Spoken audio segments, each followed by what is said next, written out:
তুমি জানো ভয় কাকে বলে? ভয় মানে মাদারা একা দাঁড়িয়ে আছে আর হাজারো সিনবি কাঁপছে। সে ছিল এমন এক মানুষ যার চেহারায় ছিল মৃত্যুর ছাপ, কিন্তু হৃদয়ে ছিল শান্তির নকশা। কিন্তু সেই শান্তি ছিল ভয়ঙ্কর। মাদারার চোখ শুধু একটা কথাই বলে, আমি যুদ্ধ করতে আসিনি, আমি শেষ করতে এসেছি যুদ্ধকে। এক সময় সে বলেছিল, আমি সেই ছায়া যাকে কেউ ধরতে পারে না, কারণ আমি কখনো আলোতে দাঁড়াই না। তুমি জানো একজন মানুষ কবে হারে? যখন তার চোখে পানি আসে, কিন্তু সে তা কাউকে দেখাতে পারে না। মাদারা হেরেছিল না শক্তিতে না, সে হেরে গিয়েছিল ভালোবাসার কাছে। মাদারা শেষ নিঃশ্বাসে স্বীকার করেছিল, তোমরাই ঠিক ছিলে। আমি শুধু চেয়েছিলাম এমন এক জগৎ তৈরি করতে যেখানে আমার ছোট ভাইগুলো মরবে না, তারা আবার হাসবে। কিন্তু আমি ভুল পথ বেছে নিয়েছিলাম।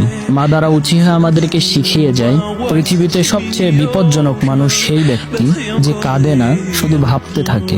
ভিলেনদের জন্ম হয় না, তাদের তৈরি করা হয়। সবচেয়ে কঠোর চোখের পিছনেও এমন এক কষ্টদায়ক ইতিহাস থাকে যা কেউ কখনো জানেই না। সে হারেনি, সে শুধু বুঝে গিয়েছিল এই দুনিয়াকে বদলাতে হলে শান্তি না, দরকার ভালোবাসার সাহস। মাদারা উচিহা মারা যায়নি, সে রয়ে গেছে প্রতিটা সেই চোখে যা দেখে অন্যায় আর বদলাতে চায় দুনিয়াকে।